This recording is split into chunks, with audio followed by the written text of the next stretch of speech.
Daily, weekly और monthly राशिफल के साथ साथ ज्योतिष, वास्तु, मंत्र आदि से जुड़ी वीडियोस रेगुलरली पाने के लिए चैनल को अभी सब्सक्राइब कीजिए और बेल नोटिफिकेशन पे भी क्लिक कीजिए ताकि नई वीडियो की नोटिफिकेशन आपको समय पर मिल जाए।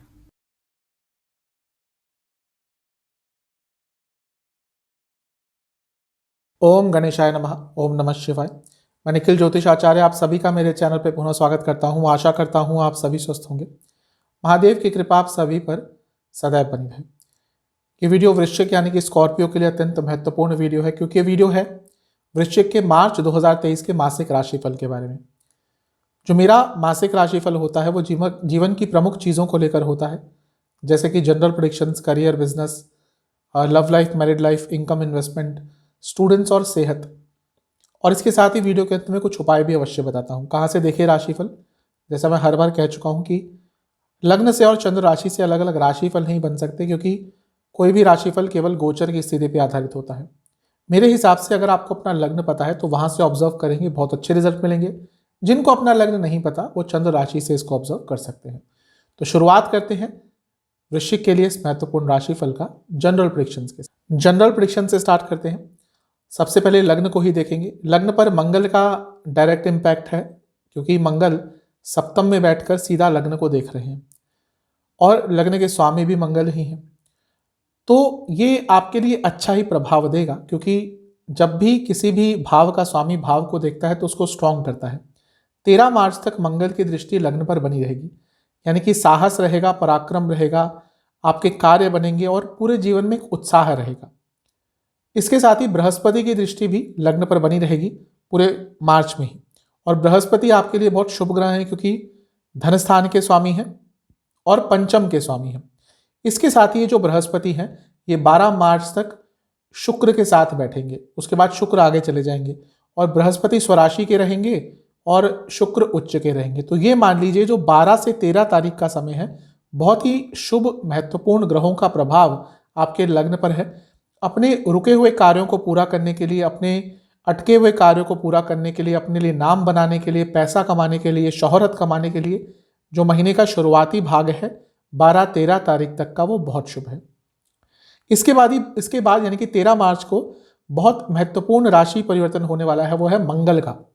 मंगल का राशि परिवर्तन सभी के लिए महत्वपूर्ण होता है, लेकिन आपके लिए और महत्वपूर्ण हो जाता है, क्योंकि आपके लिए लग्न के स्वामी ही हैं और वो अष्टम में जा रहे हैं। अच्छा और बुरा दोनों प्रभाव देंगे। अच्छा क्या होगा? यहाँ से बैठकर लाभ स्थान को देखेंगे, यहाँ से बैठकर धन स्थान को देखेंगे, यानी कि अचानक से लाभ बन सकता है। छठे के स्वामी भी हैं। अष्टम में जाएंगे तो विपरीत राज्यों को बनाएंगे। तो ये भी बता रहा है कि विपरीत राज्यों के कारण भी पैसा आएगा, अटके हुए कार्य बनेंगे और जीवन में बहुत कुछ प्राप्त करने का आपको मौका मिलेगा। नेगेटिव लेकिन क्या हो सकता है? जब भी लग्न के स्वामी अष्टम में जाते हैं तो सेहत अचानक से बिगड़ती है। तो आपको 13 मार्च के बाद अपनी सेहत का बहुत ध्यान रखना है, क्योंकि अचानक से सेहत पर नकारात्मक प्रभाव हो सकता है। शुक्र छठे स्थान में आ जाएंगे और राहु के साथ योग बनाएंगे। राहु एक ऐसे ग्रह हैं जो शुक्र के कंट्रोल में आ जाते हैं, क्योंकि शुक्र दैत्याचार्य है और छठे भाव में दोनों का प्रभाव साफ बता रहा है कि अगर कोई लीगल कार्य आपका अटक रहा था वो इस महीने पूरा होगा। रुका हुआ पैसा आ सकता है, लेकिन फिर भी आपसी संबंधों में कुछ दरार आ सकती है। सूर्य और बुध का भी राशि परिवर्तन होगा और आसपास ही होगा 15-16 तारीख को। 15 को सूर्य, 16 को बुध, और दोनों ही पंचम भाव में आ जाएंगे और वहां पे बृहस्पति के साथ दोनों का योग होगा। तो एक चीज तो पक्की है, जैसे जैसे महीना आगे बढ़ता रहेगा आपके जीवन में धन आता रहेगा, वृद्धि होती रहेगी और क्रिएटिविटी आपकी बहुत बढ़ जाएगी, क्योंकि पंचम भाव बहुत एक्टिव आपका रहने वाला है। केतु 12वें स्थान में बने रहेंगे। एक मन कहीं मोक्ष की तरफ आपको लेके जा रहा है और शुक्र और राहु का मिलन आपको भोग की तरफ लेके जाएगा। तो ये महीने के मध्य भाग के बाद जीवन में बहुत असमंजस की स्थिति पैदा हो जाएगी कि मोक्ष की साइड जाएं या भौतिक जीवन की साइड जाएं, और ये भी कभी कभी जीवन को एक नई डायरेक्शन दे देता है। तो ओवरऑल कहूं तो आपके लिए इस महीने ग्रहों की स्थिति काफी अच्छी ही बनी हुई है। शनि चौथे घर में ही रहेंगे और अब क्योंकि इस महीने वो अकेले हो जाएंगे, क्योंकि बुध और सूर्य दोनों ही साथ छोड़ देंगे, तो चौथे घर का प्रभाव बहुत अच्छा देना शुरू कर देंगे। चौथा घर प्रॉपर्टी का है और शनि तीसरे घर के भी स्वामी हैं। अगर आप अपनी कोई प्रॉपर्टी बेचकर कोई नई प्रॉपर्टी खरीदना चाहते थे, बहुत अच्छा समय है। और अपनी प्रॉपर्टी पर कंस्ट्रक्शन कराने के लिए भी ये जो समय है बहुत अच्छा है। और अगर आप प्रॉपर्टी से संबंधित कुछ काम भी करते हैं तो ये महीना आपको बहुत शुभता देकर जाएगा। तो मेरे हिसाब से इस महीने काफ़ी कुछ आप प्राप्त कर सकते हैं। कुछ विशेष योगों की बात करते हैं। सस नाम का महापुरुष योग बना रहेगा शनि द्वारा, बृहस्पति राजयोग बनाएंगे और शुक्र भी यहाँ पर एक तरह का राजयोग बना रहे हैं क्योंकि केंद्र के स्वामी पंचम में है, और ये दोनों मिलकर लक्ष्मी योग भी बना रहे हैं क्योंकि पंचम में 2 शुभ ग्रह हैं। इसके साथ ही आपके लिए केदार योग बनेगा जो प्रॉपर्टी खरीदने के लिए बहुत अच्छा है। केदार योग सभी के लिए बनता है एक टाइम पे, नाभस योग होता है, लेकिन सबके लिए प्रभाव अलग अलग तरीके से देता है क्योंकि अलग अलग जो हाउसेस हैं वो इन्वॉल्व हो जाते हैं। तो ये महीना प्रॉपर्टी वाहन आदि खरीदने के लिए आपके लिए बहुत अच्छा है। और इसके साथ ही मृदंग योग भी बन रहा है, यानी कि सरकारी कार्य में भी कुछ सफलता आपको मिल सकती है। इस महीने के पॉजिटिव पॉइंट्स क्या है? प्रॉस्पेरिटी आती हुई दिख रही है, पैसा आता हुआ दिख रहा है, और चैरिटी भी कर पाएंगे आप, लोगों की मदद कर पाएंगे, डोनेशंस दे पाएंगे। इसके साथ ही आप बहुत सजग रहेंगे अपने जीवन में बदलाव लाने के लिए। कई नए मौके आपके पास आएंगे, जो मौके हाथ से निकल चुके थे वो भी वापस आएंगे। आपकी ओपिनियन लोग सुनेंगे, आपकी बातों को लोग सुनेंगे, आप बहुत पैशनेट रहेंगे, आप अपने स्किल्स को बढ़ा पाएंगे। और इसके साथ ही जो अनिश्चितता या जो अनस्टेबिलिटी मन में चल रही थी उसमें बहुत हद तक कंट्रोल अवश्य इस महीने आएगा। नेगेटिव आपके साथ क्या हो सकता है? सबसे पहला, कुछ आपसी लोगों से, कुछ निकटतम लोगों से संबंध बिगड़ सकते हैं। आपको इस महीने कहीं ना कहीं से धोखा मिल सकता है। और जैसा मैंने कहा, पंचम भाव बहुत एक्टिवेट हो जाएगा, तो बीइंग टू मच क्रिएटिव भी कभी कभी बहुत प्रॉब्लम देता है। आपकी इमेजिनेशन एक अलग ही स्तर पर इस महीने चली जाएगी, और जब भी कोई चीज़ एक्सट्रीम में जाती है तो प्रॉब्लम देती है। तो अपनी इमेजिनेशन पर कंट्रोल करके रखेंगे तो महीना फिर भी अच्छा जाएगा। ओवरऑल देखो तो महीना शुभ है। करियर की तरफ चलते हैं। 10वें स्थान को देखा जाता है। 10वें स्थान पे देखिए, महीने के शुरुआती भाग में करीबन 5 ग्रहों का प्रभाव रहेगा। मंगल की दृष्टि, शनि की दृष्टि, सूर्य की दृष्टि, बुध की दृष्टि, और राहु क्योंकि छठे में है और 10वां स्थान उनसे पंचम बनता है, तो राहु की दृष्टि भी पड़ ही रही है। 5 ग्रहों की दृष्टि 10वें स्थान पर, यानी कि महीने के मध्य भाग तक का समय, क्योंकि उसके बाद राशि परिवर्तन हो जाएंगे, बुध भी निकल जाएंगे, सूर्य भी निकल जाएंगे, मंगल भी आगे चले जाएंगे। तो 5 ग्रहों का प्रभाव 10वें स्थान पर ये आमतौर पर नहीं होता। तो ये महीना आपके करियर के लिए, स्पेशली जो फर्स्ट हाफ है, बहुत महत्वपूर्ण है। जॉब चेंज करना चाहते थे, प्रमोशन पाना चाहते थे, रुके हुए कार्यों को पूरा करना चाहते थे, अपनी अथॉरिटी स्थापित करना चाहते थे, चेंजेस लाना चाहते थे अपने करियर में, बहुत अच्छा समय है। इस समय का उपयोग कीजिएगा क्योंकि ये मौका बार बार आपको नहीं मिलेगा।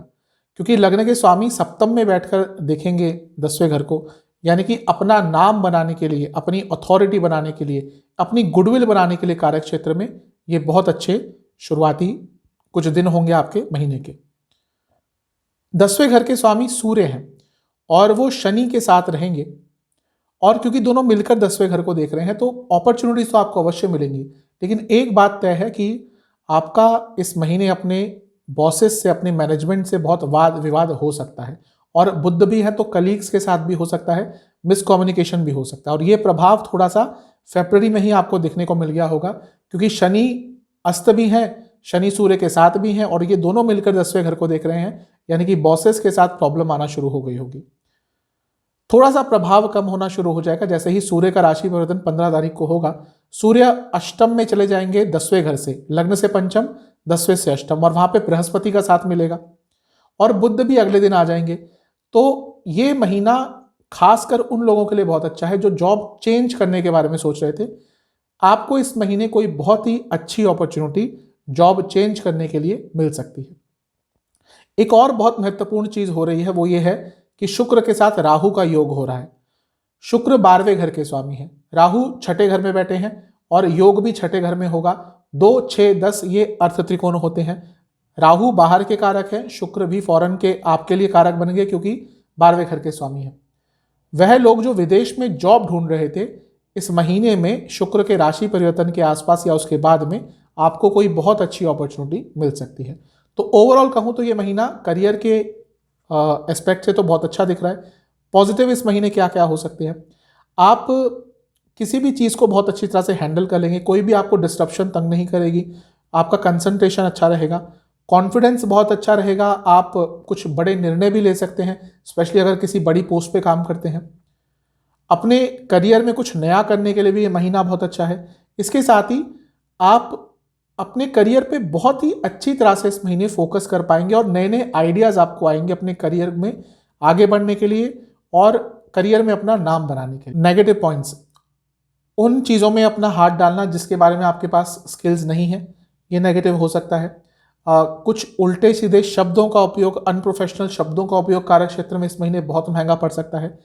ऑर्गेनाइज्ड वे में कार्य ना करना बहुत महंगा पड़ेगा और इसके साथ ही हो सकता है महीने के अंत तक आते आते आप इतना इन्वॉल्व हो जाए अपने कार्य क्षेत्र में कि आपकी सेहत साथ ना दे और उसके कारण भी एक डिसकंटिन्यूटी आपके कार्य क्षेत्र में आ सकती है। तो इन सब चीज़ों का बहुत आपको ध्यान देना है। बिजनेस की तरफ चलते हैं। सप्तम भाव को देखा जाता है। सप्तम भाव के स्वामी पंचम में रहेंगे 12 तारीख तक और उच्च के रहेंगे और मंगल लग्न के स्वामी है वो सप्तम में रहेंगे, यानी कि 12-13 तारीख तक का समय तो बहुत अच्छा है बिजनेस में। उसके बाद थोड़ी प्रॉब्लम आ सकती है। कारण क्या है? मंगल अष्टम में चले जाएंगे और वो सप्तम से दूसरे में जा रहे हैं। आगे चलकर पैसा देंगे लेकिन शुरुआती कुछ दिन होंगे जो इस राशि परिवर्तन के 13 मार्च के बाद जो 5-6 दिन होंगे, यहाँ पे लॉस अचानक से हो सकते हैं। और इसके साथ ही शुक्र भी छठे स्थान में आ जाएंगे जो कि सप्तम भाव से 12वां है, यानी कि लॉसेस भी हो सकते हैं, आपको धोखा भी मिल सकता है और कुछ लोग जानबूझकर आपके बिजनेस में कुछ प्रॉब्लम क्रिएट कर सकते हैं। तो 12-13 मार्च तक का समय बिजनेस में बहुत अच्छा है। उसके बाद के जो कुछ दिन हैं ये बहुत सेंसिटिव रहेंगे। लॉसेस हो सकते हैं, पैसा एक्स्ट्रा खर्च हो सकता है, धोखा मिल सकता है, कार्य अटक सकते हैं। तो ये महीना आप कह लीजिए बिजनेस के हिसाब से मिला जुला सा है। फर्स्ट हाफ बहुत अच्छा है, उसके बाद थोड़े से प्रॉब्लम्स अवश्य आएंगे क्योंकि मंगल सप्तम में रहेंगे 13 तारीख तक। तो हाँ, ये हो सकता है कि अगर आप अपने बिजनेस में नए पार्टनर्स या इन्वेस्टर्स ढूंढ रहे हैं तो उसका मौका आपको शायद इस महीने के शुरुआती भाग में मिल सकता है। ओवरऑल कहूं तो मिक्स्ड रहेगा ये महीना बिजनेस के लिए। पॉजिटिव इस महीने के क्या हो सकते हैं? कुछ कार्य जो आपके हाथ से निकल रहे थे, कुछ कॉन्ट्रैक्ट हाथ से निकल रहे थे, वो मिल सकते हैं। क्रिएटिविटी रहेगी आपके अंदर अपने बिजनेस को लेकर, वो आपको साथ देगी, आपका साथ देगी। कुछ बहुत ही अच्छा लॉन्ग टर्म जो आपको फायदा देगा, ऐसा कार्य करने में आप सफल हो सकते हैं और कई लोगों का आपको साथ भी इस महीने मिलेगा और बहुत एंथुजियास्टिक अवश्य रहेंगे अपने बिजनेस को लेकर। नेगेटिव क्या चीज़ें हो सकती है? गवर्नमेंट की तरफ से कुछ कार्य अटक सकते हैं, कोई प्रॉब्लम आ सकती है। जो मैंने धोखे की बात करी, ऐसा हो सकता है कि आपका कोई अपना ही अपने बिजनेस में आपको इस बार धोखा दे दे और कई चीज़ों की जानकारी का अभाव भी आपके लिए इस महीने बहुत कष्टकारी रह सकता है। अगर आप रियल एस्टेट से जुड़ा, पब्लिशिंग से जुड़ा, स्पोर्ट्स से जुड़ा, टीचिंग से जुड़ा कुछ भी आपका बिजनेस है तो आपको इस महीने लाभ अवश्य हो। इनकम, इन्वेस्टमेंट, एक्सपेंसेस की बात कर लेते हैं। इनकम के लिए महीना मिला जुला सा दिख रहा है। धन स्थान के स्वामी बृहस्पति स्वराशि में रहेंगे, उच्च के शुक्र के साथ रहेंगे, तो पैसा तो कमाएंगे। लाभ स्थान के स्वामी नीच के हो रहे हैं। मैं बता चुका हूं कई बार कि आज के समय में नीच के ग्रह को बुरा नहीं समझना चाहिए, स्पेशली जहां पैसे की बात आती है। लेकिन हाँ, क्योंकि नीच के हो जाएंगे और लाभ स्थान को ही देखेंगे तो ज़्यादा पैसा कमाने के चक्कर में अपना नुकसान करा सकते हैं 16 तारीख के बाद। पैसा कमाने के लिए महीना बहुत अच्छा है, क्रिएटिव आइडियाज़ रहेंगे, इनकम की अपॉर्चुनिटीज़ बढ़ेंगी, लेकिन लालच इस महीने बहुत महंगा पड़ सकता है। जो कमाया है उसको गवा भी सकते हैं, तो इस चीज़ का ध्यान रखिएगा। जहाँ तक इन्वेस्टमेंट की बात है, शुरुआती 10 दिन अच्छे हैं, बीच के 10 दिन भी अच्छे हैं। जो अच्छा, शुरुआती जो 10 दिन है यहाँ पे थोड़ा कंटेंट हो जाइएगा। अगर पैसा आता है तो ज़्यादा मत भागेगा, थोड़ा पैसा आया तो उसको वहाँ पे खुश हो जाइएगा, कंटेंट हो जाइएगा। ऐसा लग रहा है कि डिसकंटेंटमेंट के कारण महीने के शुरुआती 10 दिन में कुछ गलत इन्वेस्टमेंट भी कर सकते हैं। बीच के 10 दिन बहुत अच्छे हैं। जो अंतिम दिन है 21 से 31 तक के, ये ठीक है यहाँ पे, लेकिन ओवर एंथुजियाज्म के कारण गलत निर्णय ले सकते हैं। खर्चों की बात करें तो खर्चे इस महीने बढ़ेंगे। ऑलरेडी केतु 12वें में है। घर में खर्चे सिर्फ आपके नहीं, पूरे घर के ही खर्चे बढ़ रहे होंगे। दवाइयों पर, हेल्थ पर, हॉस्पिटल्स पर, इन सब चीज़ों पर बहुत खर्चा हो रहा होगा। इस महीने भी ऐसा लग रहा है कि दवाइयों पर बहुत खर्चा होगा, कपड़ों पर बहुत खर्चा होगा। घर में जो कंस्ट्रक्शन का काम है, मतलब कि रेनोवेशन का काम, कुछ कंस्ट्रक्शन आपने कराई थी पहले, वो ख़राब हो गई, उसके कारण कुछ दोबारा रेनोवेशन, कुछ मरम्मत करानी पड़ सकती है इस महीने, वो दिख रहा है। और आयुर्वेदिक प्रोडक्ट्स पर या फिर नेचुरल प्रोडक्ट्स पर इस महीने काफ़ी खर्चा होता हुआ दिख रहा है। और यदि आपके घर में कोई पेट है तो उन पर भी इस महीने थोड़ा खर्चा आपका ज़्यादा हो सकता है। महीने के अंत में अचानक से कोई यात्रा का प्लान भी बन सकता है जिस पे अत्यधिक खर्चा हो सकता है। चलते हैं लव लाइफ की तरफ। सबसे पहले नो कॉन्टैक्ट सिचुएशन की बात करेंगे। ये महीना बहुत अच्छा तो नहीं दिख रहा नो कॉन्टैक्ट सिचुएशन के लिए। चांसेस है कि महीने के अंत में शायद थोड़ी बहुत बातचीत चालू हो जाए, लेकिन ओवरऑल कहूँ तो ये महीना बहुत शुभ नहीं है। जहाँ तक नए रिलेशनशिप की बात है, क्योंकि शुक्र बृहस्पति के साथ पंचम में रहेंगे 12 तारीख तक, तो हाँ, महीने के शुरुआती भाग में ऐसी संभावना है कि नया रिलेशनशिप स्टार्ट हो सकता है। उसके बाद थोड़ी प्रॉब्लम आ सकती है। जो लोग रिलेशनशिप में हैं उनकी बात करते हैं। देखिए, पंचम भाव में बृहस्पति और शुक्र का होना बहुत अच्छा है। फिजिकल लेवल हो, इमोशनल लेवल हो, मेंटल लेवल हो, हर चीज़ पर चीज़ें ठीक रहेंगी, हर स्तर पर चीज़ें ठीक रहेंगी। शुक्र का राशि परिवर्तन हो जाएगा और वो राहु के साथ चले जाएंगे और बृहस्पति अकेले बच जाएंगे 12 तारीख से। लेकिन 15 तारीख को सूर्य आ जाएंगे पंचम में और फिर बुध भी आ जाएंगे। जो रिलेशनशिप में प्रॉब्लम स्टार्ट होंगी वो होगी 15-16 तारीख के बाद, क्योंकि सूर्य का यहाँ पे आना थोड़ी प्रॉब्लम देगा। ईगो क्लैशेस होंगे, लड़ाई झगड़े होंगे, और बुध भी जब आएंगे तो कंपैटिबिलिटी इश्यूज बढ़ाएंगे। तो ये मान लीजिए कि महीने के शुरुआती भाग में चीज़ें बहुत अच्छी रहेंगी, उसके बाद अचानक से आपके रिलेशनशिप में कुछ प्रॉब्लम्स आ सकती है। इस महीने के पॉजिटिव पॉइंट्स क्या दिख रहे हैं? लड़ाई झगड़े तो होंगे, लेकिन फिर भी एक बहुत अच्छा सा माहौल यूजुअली रहा करेगा। अगर लड़ाई झगड़े होते भी हैं तो बहुत आराम से वो सॉल्व हो जाएंगे। आपकी तरफ से एफर्ट बहुत लगाए जाएंगे और आपके पार्टनर भी बहुत एफर्ट लगाएंगे कि हाँ, अगर लड़ाई झगड़े होते हैं तो उनको जल्दी से सुलझा लें। प्यार बहुत रहेगा, एक प्यार का एहसास बहुत रहेगा, फिजिकल अट्रैक्शन बहुत रहेगा, और इसके साथ ही अकेला एक दूसरे को नहीं छोड़ पाएंगे। भले ही लड़ाई झगड़े इस महीने हो, एक दूसरे का साथ आप लोग अवश्य निभाएंगे। तो ओवरऑल कहूँ तो ये महीना रिलेशनशिप के लिए बहुत अच्छा है। ध्यान बस किस चीज़ का रखना है, जो नेगेटिव हो सकता है वो ये है कि ईगो, अहम, इस महीने बहुत महंगा पड़ सकता है। तो उस पर कंट्रोल कर लिया और बाकी थोड़ा सा 15 तारीख के बाद आपने धैर्य रख लिया तो रिलेशनशिप आपका ठीक ठाक चलेगा। मैरिड लाइफ, मैरिड लाइफ के लिए महीना ओवरऑल बहुत अच्छा नहीं है। कारण क्या है? एक तो मंगल सप्तम में रहेंगे पहले, उसके बाद वो अष्टम में चले जाएंगे, और दोनों ही जगह गोचर में मांगलिक दोष तो बना ही रहे हैं। इसके साथ ही देखिए, जो 13 तारीख तक मंगल का सप्तम में प्रवास होगा, मंगल छठे घर के भी स्वामी हैं, तो लड़ाई झगड़े बहुत होंगे। उसके बाद सप्तम से 12वें में शुक्र आ जाएंगे, यानी कि डिस्ट्रैक्शंस बढ़ जाएंगी, विश्वास की कमी हो जाएगी और कंटेंटमेंट की कमी हो जाएगी। तो ये महीना मैरिड लाइफ के लिए ओवरऑल ही कहूँ तो बहुत अच्छा नहीं है। बहुत धैर्य दिखाना है, लड़ाई झगड़े बहुत होंगे। जिनकी दशा अंतर्दशा अच्छी नहीं चल रही और मैरिड लाइफ ऑलरेडी बहुत बेकार है, बहुत प्रॉब्लम चल रही है, कहीं ना कहीं ये महीना वो है जहाँ पे चीज़ें लीगल डायरेक्शन में जा सकती है, यानी कि डाइवोर्स तक भी बात पहुँच सकती है। ये उनके लिए ही कह रहा हूँ जिनके ऑलरेडी मैरिड लाइफ में बहुत सारे विवाद, बहुत सारी प्रॉब्लम्स चल रही हैं। तो थोड़ा धैर्य दिखाइएगा, ये महीना सेंसिटिव है मैरिड लाइफ के लिए। फिर भी कुछ जो पॉजिटिव पॉइंट्स हैं मेरे हिसाब से जो हो सकते हैं कि कनेक्शन बना रहेगा, थोड़ा बहुत कम्युनिकेशन अच्छा रहेगा, और बार बार प्रयास दोनों ही साइड से होगा कि कम्युनिकेशन, एक कंसिस्टेंसी, एक स्टेबिलिटी बना के रखें। वो अलग बात है कि वो करना इस महीने थोड़ा मुश्किल होगा, क्योंकि एग्रेशन दोनों ही साइड से रहेगा। लेकिन फिर भी ये 2-3 पॉइंट्स हैं जो सकारात्मक मैं कह सकता हूँ इस महीने। नकारात्मक पॉइंट्स क्या हो सकते हैं? मन बहुत भटकेगा, दोनों का ही, डिस्ट्रैक्शंस बहुत होंगे, इन-लॉज के कारण बहुत प्रॉब्लम होगी, और अपनी बात पे ना टिका रहना भी इस महीने आप दोनों के बीच में बहुत प्रॉब्लम्स क्रिएट करेगा। तो महीना मैरिड लाइफ के लिए थोड़ा सा सेंसिटिव है, ध्यान रखिएगा। स्टूडेंट्स की बात करते हैं। सबसे पहले एग्जाम्स की बात करेंगे। महीने के शुरुआती 10 दिन तो बहुत शुभ हैं। जो बीच के 10 दिन हैं, यहाँ पे जल्दबाजी के कारण कुछ गलती कर बैठेंगे। जो अंतिम दिन है, यानी कि 20 से लेकर या 21 से लेकर 31 तक, यहाँ पर बना बनाया काम आपका, बना बनाया प्लानिंग, बनी बनाई मेहनत आप खुद ही अपने एक छोटी सी मिस्टेक के कारण खराब कर सकते हैं। तो महीने के जो शुरुआती 10 दिन को छोड़कर का समय है, ये बुरा नहीं है, लेकिन अपने मन पर, अपने मस्तिष्क पर बहुत कंट्रोल रखिएगा, क्योंकि गलतियां बहुत होंगी और उसके कारण प्रॉब्लम्स पड़ सकती हैं। ओवरऑल ये महीना ठीक ठाक है स्टूडेंट्स के लिए। पंचम में बृहस्पति और शुक्र का होना 12 तारीख तक अच्छा है। उसके बाद भी सूर्य आ रहे हैं तो बहुत नेगेटिव नहीं है, बुध आ रहे हैं वो भी नेगेटिव नहीं है, लेकिन बुध नीच के हो जाएंगे।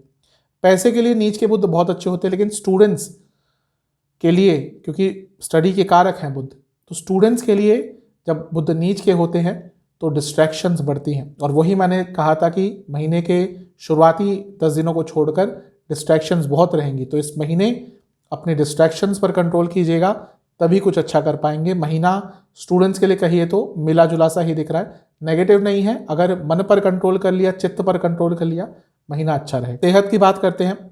लग्न पर लग्न के स्वामी मंगल की दृष्टि रहेगी तो ठीक है, प्रोटेक्शन मिलता है, लेकिन मंगल ये जो अभी भी है वो पतित अवस्था में है, अचानक से सेहत बिगड़ सकती है। इस महीने ओवरऑल हाई बीपी की प्रॉब्लम, हार्मोनल डिसऑर्डर और यदि डायबिटीज़ आपको है तो ज़्यादा दिक्कत रहेगी। महीने के शुरुआती 10 दिन नसों की प्रॉब्लम और पेट की प्रॉब्लम, स्पेशली एसिडिटी और इंडाइजेशन तंग करेगी। बीच के जो 10 दिन है यहाँ पर स्लीप डिसऑर्डर्स और हाई बीपी की प्रॉब्लम। जो अंतिम 10 दिन है यहाँ पर नींद ना आना, स्लीप डिसऑर्डर्स और प्राइवेट पार्ट से जुड़ी कोई प्रॉब्लम या इन्फेक्शन आपको तंग कर सकता है। इन सब चीज़ों का ध्यान दीजिए। उपाय की बात करते हैं। महीने के शुरुआती दिनों में या पहले मंगलवार को किसी भी हनुमान मंदिर में जाकर बजरंग बली को पंच मेवे की खीर का भोग लगाइएगा और ओम हनुमते नमः इस मंत्र का 108 बार जाप कीजिएगा और फिर बजरंग बाण का एक बार पाठ कीजिएगा और उस मंदिर में कुछ दक्षिणा दे के आइएगा। ये उपाय कर लेंगे, महीना अच्छा जाएगा। आशा करता हूँ ये वीडियो आपके काम आएगी। चैनल पे नए हैं, सब्सक्राइब कीजिए, वीडियो को लाइक कीजिए। मिलता हूँ अगली वीडियो में, तब तक के लिए